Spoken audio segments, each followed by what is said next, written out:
અમદાવાદના નારોલથી અસલાલી જતા મુખ્ય હાઈવે પર લાંભા ગામ આવેલું છે અને લાંભામાં બળિયાદેવનું ચમત્કારી મંદિર આવેલું છે. બળિયાદેવનું મંદિર ગુજરાત સહિત સમગ્ર ભારતમાં ખ્યાતનામ છે. બળિયાદેવના દર્શન કરવા દૂર દૂરથી ભાવિક ભક્તો આવે છે. મંદિરમાં આવીને ભક્ત સાચા મનથી પ્રાર્થના કરે તો તેની પ્રાર્થના બળિયાદેવ અવશ્ય સાંભળે છે. બળિયાદેવના મંદિર વિશે એવું કહેવામાં આવે છે કે અહીં આવેલા દરેક ભક્તોની મનોકામના પૂર્ણ થાય છે.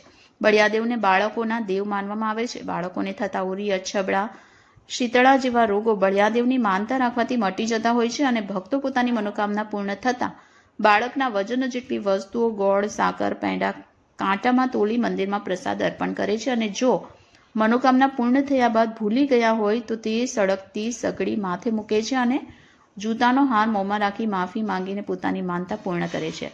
આમ ગુજરાત સહિત સૌરાષ્ટ્રમાં બળિયાદેવના ઠેર ઠેર મંદિર આવેલા છે. પ્રજાજનો શ્રદ્ધાપૂર્વક તેમની પૂજા અર્ચના કરતા હોય છે. રોગચાળો, મહામારી અને કુદરતી આપત્તિઓથી બચવા માટે ભક્તજનો બળિયાદેવને ઠંડા જળનો અભિષેક કરી રીઝવે છે.